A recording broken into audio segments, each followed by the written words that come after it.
Bienvenidos a un nuevo análisis a fondo. Hoy tenemos sobre la mesa una recopilación interesantísima. Hola, encantada de estar aquí. Y sí, es un material fascinante. Se titula La pasarela sobre el pantano, lecciones sobre alineación y maestría. Y la verdad es que es una mezcla increíble de mentes brillantes.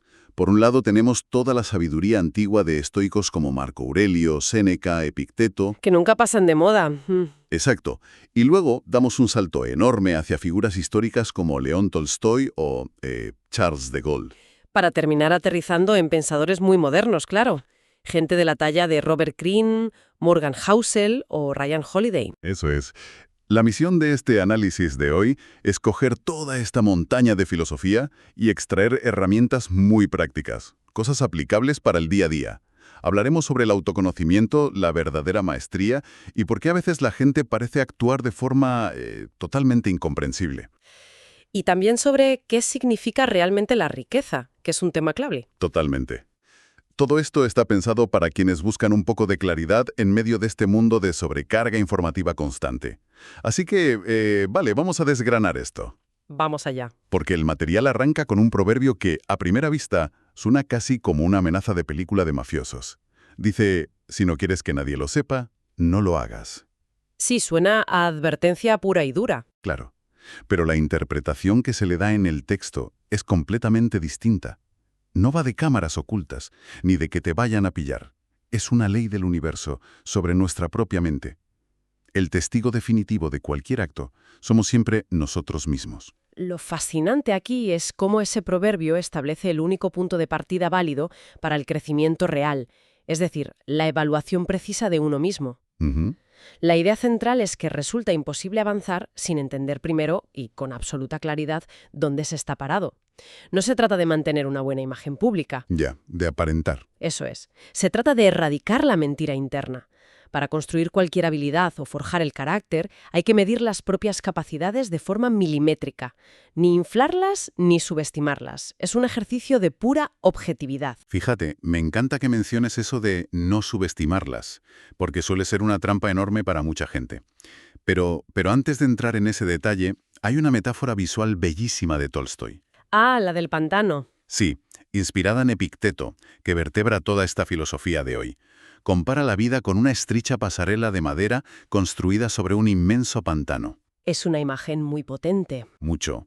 Mantenerse caminando por esa madera húmeda y resbaladiza requiere muchísima atención. Si alguien da un paso en falso, cae al lodo. Y ese lodo representa el malentendido, la confusión o el error. Claro, y la gran revelación de esa metáfora no es que las mentes brillantes nunca se caigan de la pasarela. Exacto, se caen constantemente. Sí, sí.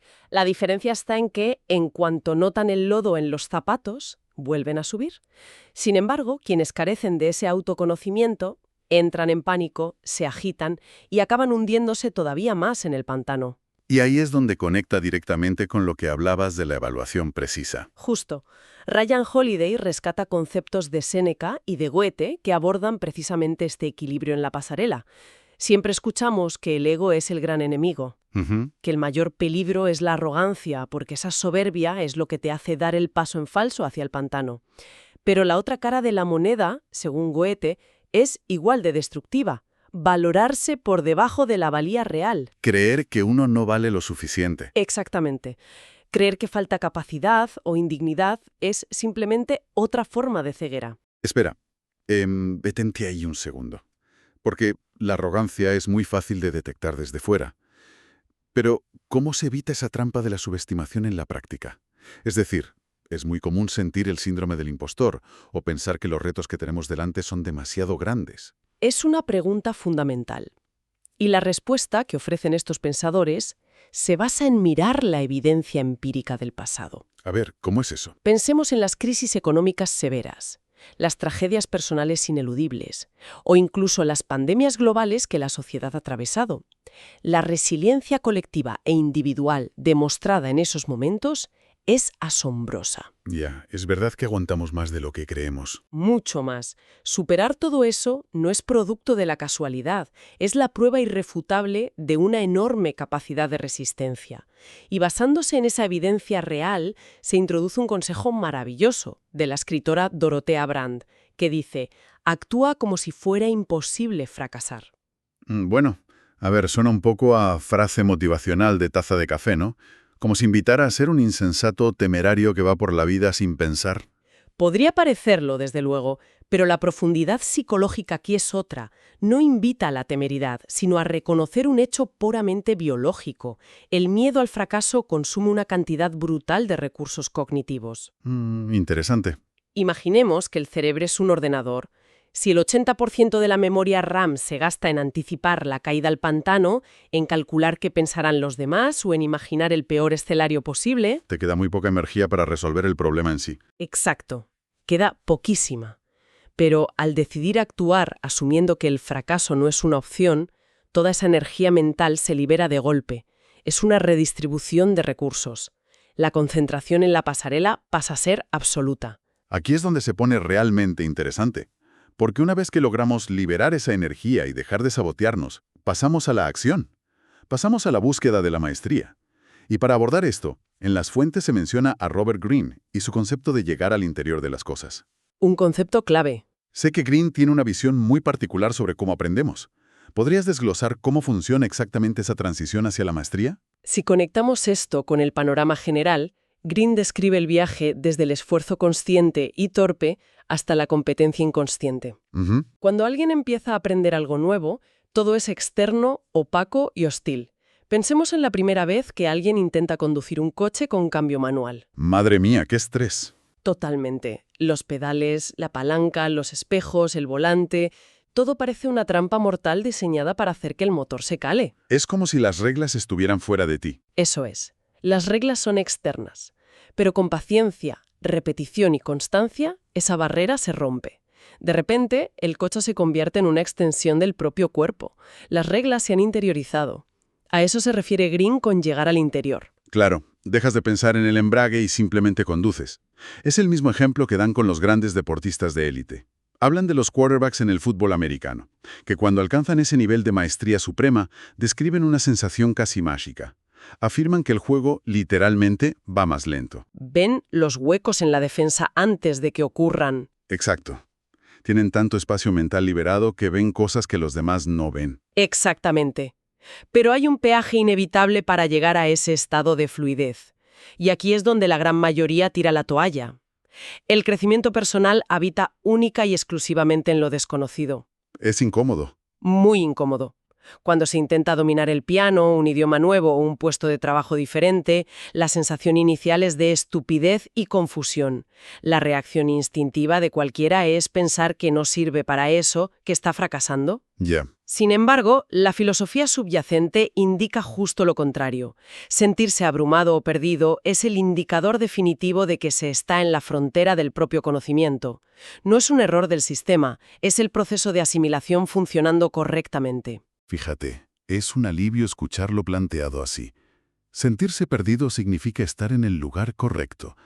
Pero claro, en la sociedad actual queremos pasar de la incompetencia a la fluidez en 3 días mediante un tutorial rápido en Internet.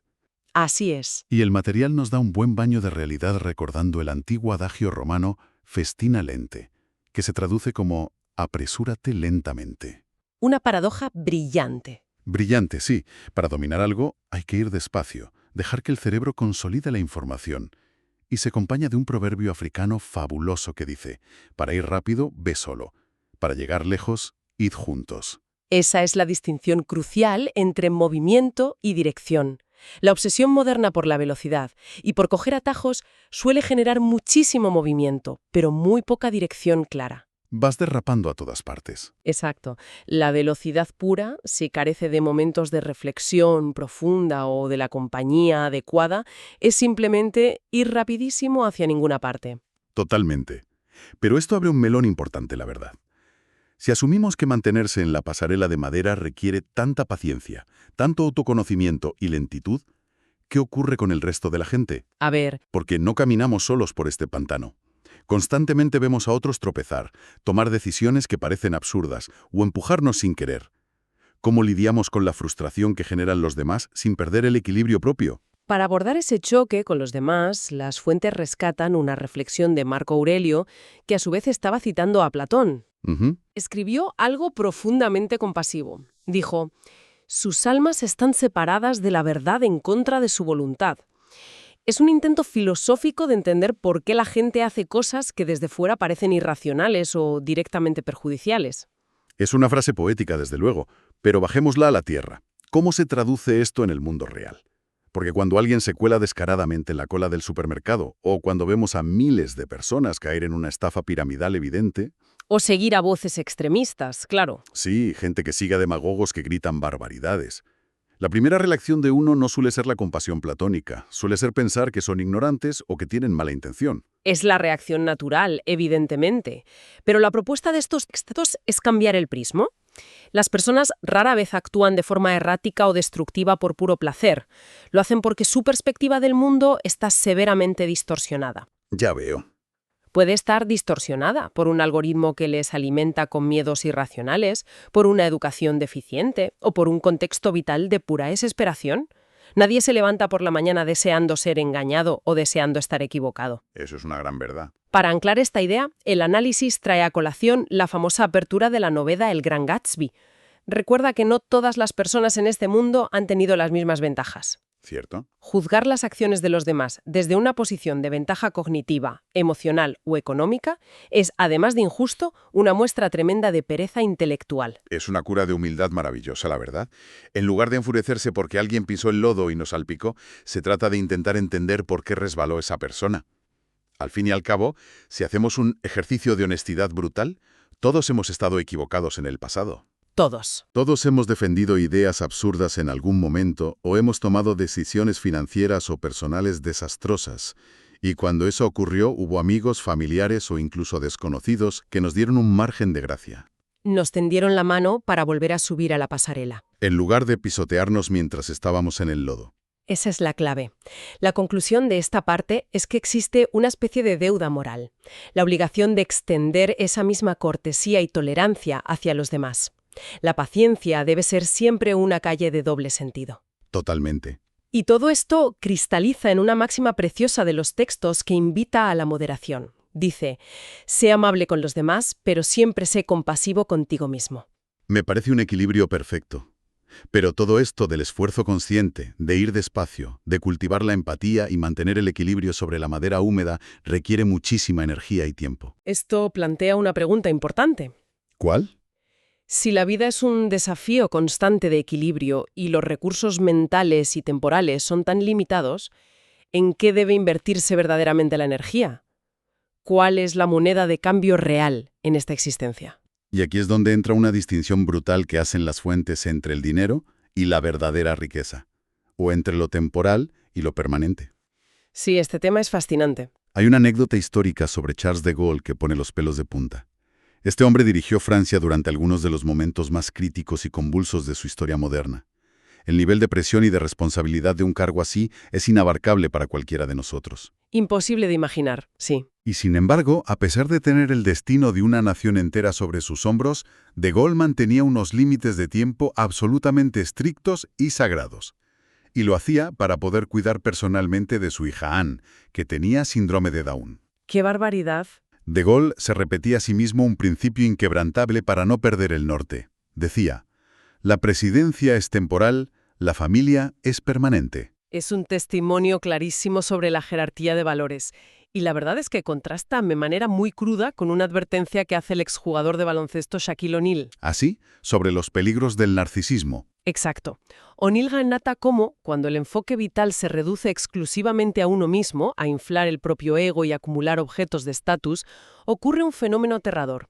Las cosas materiales pierden su brillo y las personas valiosas simplemente empiezan a desaparecer de forma permanente. Se van de tu lado. Así es. Es la tragedia de construir un imperio temporal a costa de destruir los cimientos permanentes de tu vida. Es demoledor. Y enlaza a la perfección con la visión del analista financiero Morgan Housel, que es otra de las fuentes de este análisis. Housel plantea algo que va a contracorriente de todo lo que nos enseñan hoy en día. Sí, su enfoque es muy disruptivo. Argumenta que alcanzar la felicidad requiere muchísimas veces luchar activamente contra nuestros impulsos más naturales. El instinto básico, espoleado por esta cultura del rendimiento constante en la que vivimos, es intentar siempre ganar más, aceptar ese ascenso que implica viajar todas las semanas o buscar siempre un estatus mayor. Más y más. Pero Housel dice que el verdadero éxito es tener la fuerza para frenar esa inercia y simplemente ir a dar un paseo por el parque con los hijos una tarde de martes. Es una reevaluación absoluta del coste de oportunidad. El paradigma tradicional del mundo de los negocios se basa en el ROI, el retorno de inversión, puramente económico. Claro. Pero la propuesta de estos pensadores es migrar hacia un concepto distinto, que también se llama ROI en inglés, que significa Ripple of Impact, la repercusión del impacto. Qué buen concepto. Consiste en entender que el trabajo y el dinero no son el fin último.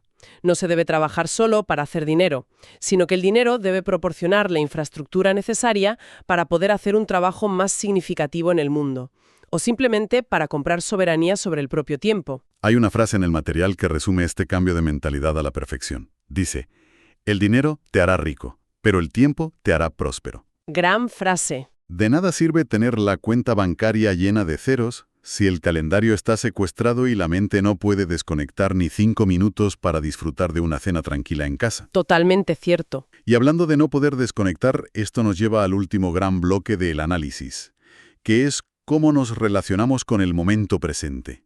Sobre todo cuando el presente parece caótico o aterrador, que últimamente pasa bastante. Bastante, sí. Hay una cita de la escritora Anne Morrow Lindbergh, escrita tras el horror de las guerras mundiales, que es un auténtico golpe al estómago. Escribió, «El pasado bueno está muy lejos, el pasado cercano es horrible y el futuro es peligroso». Es una descripción sombría, desde luego, pero maravillosamente precisa de cómo se siente la humanidad en épocas de crisis profundas. Sí. Cuando las noticias globales son desoladoras, el peso del mundo parece aplastar cualquier intento de esperanza individual. Sin embargo, el análisis que se hace de esta idea en los textos no invita al nihilismo ni a la desesperación. No, para nada. Todo lo contrario. Sugiere que, precisamente al enfrentarse a la cruda realidad de que el futuro es incontrolable y el pasado inamovible, mucha gente descubre una especie de liberación. Encuentran que el presente puede expandirse hasta convertirse en una eternidad dorada. Una eternidad dorada. A ver, suena muy poético, pero ¿a qué se refiere exactamente? Porque la famosa resignación estoica a veces suena simplemente a rendirse y dejarse llevar por la corriente. Es un malentendido común pensar que el estoicismo es pasividad. La resignación estoica no significa rendirse, significa abandonar activamente la ilusión de que se puede controlar el macrocosmos. Vale. En lugar de vivir angustiado por eventos geopolíticos o económicos sobre los que no se tiene ninguna influencia real, la atención se repliega hacia lo que sí se puede gobernar.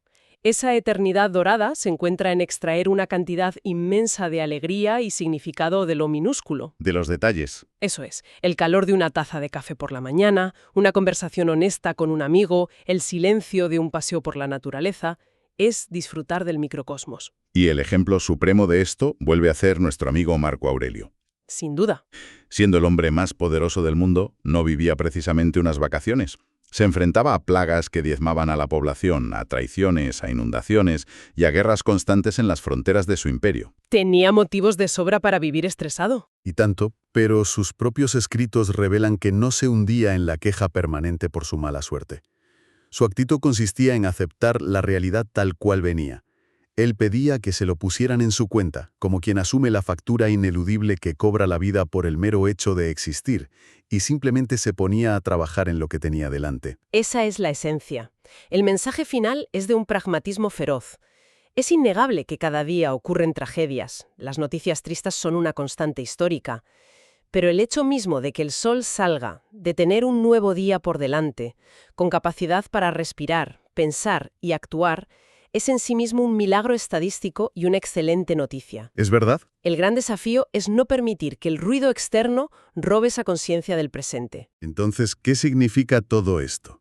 Si hacemos un esfuerzo por sintetizar todo este recorrido filosófico y vital, la conclusión principal es que vivir bien es, indiscutiblemente, un trabajo interno.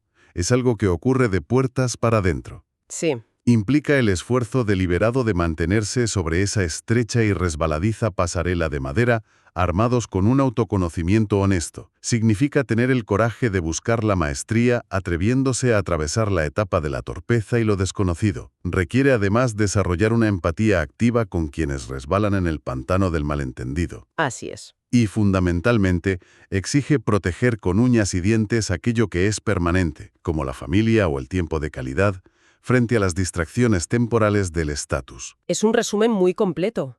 Pero para no caer en la trampa de sentir que ahora hay que cumplir con 50 nuevos mandatos filosóficos, es vital recordar que el propósito del aprendizaje no es abrumar a nadie. Claro, no se trata de añadir más estrés. Para nada. No se trata de alcanzar una perfección mística inalcanzable. El conocimiento debe servir para alinear. Hay una enseñanza preciosa atribuida a la figura de Abraham en los textos que dice: «Solo encuentra tu alineación, y aquellos que también estén alineados te reconocerán». Qué bonito. No hay que forzar a que todo el mundo entienda esta forma de vivir. Y si el peso de intentar mejorar el entorno parece abrumador, la Madre Teresa ofrecía una solución a escala humana enormemente práctica que las fuentes también recogen. Decía: si no puedes alimentar a 100 personas, alimenta solo a una. Me encanta esa idea de reducir la escala, impactar en el metro cuadrado que nos rodea. Y una forma de hacerlo, como sugiere la referencia al libro La magia de pensar en grande, es mirar el mundo a través de los ojos de los demás. Hacer mejores preguntas, escuchar activamente para absorber ideas nuevas. Esa curiosidad genuina por el otro es lo que nutre el crecimiento continuo. Sin duda, la curiosidad es el antídoto contra la arrogancia que mencionábamos al principio. Es lo que mantiene los pies firmes sobre la pasarela. Bueno, para poner el broche final a este análisis a fondo, hay un concepto que surge de entrelazar estas lecciones y que resulta tremendamente provocador. Es una especie de principio económico aplicado a la gestión emocional diaria. A ver, ¿qué es? Se propone lo siguiente: hay que hacer que el enfado sea tan sumamente caro que nadie pueda permitírselo, y que la felicidad sea tan barata que cualquiera pueda obtenerla gratis. Es brillante. Lo es, y deja una pregunta flotando en el aire para llevarnos a la reflexión esta semana. ¿Cómo cambiarían las dinámicas de estrés en el trabajo o las discusiones en casa si a partir de hoy mismo se decidiera auditar de forma implacable el precio que se le pone a la propia frustración? Pagaríamos mucho menos por enfadarnos, seguro. Seguro. Antes de gastar algo tan escaso, valioso y permanente como es la paz mental en un enfado temporal, valdría la pena revisar la etiqueta del precio. Es para masticarlo despacio. Ha sido un auténtico placer desgranar toda esta sabiduría, recordando siempre que el verdadero valor de estas ideas no está en escucharlas, sino en ponerlas en práctica al bajar a la calle. Gracias por acompañarnos en este paseo intelectual por la pasarela. Nos encontramos en el próximo análisis.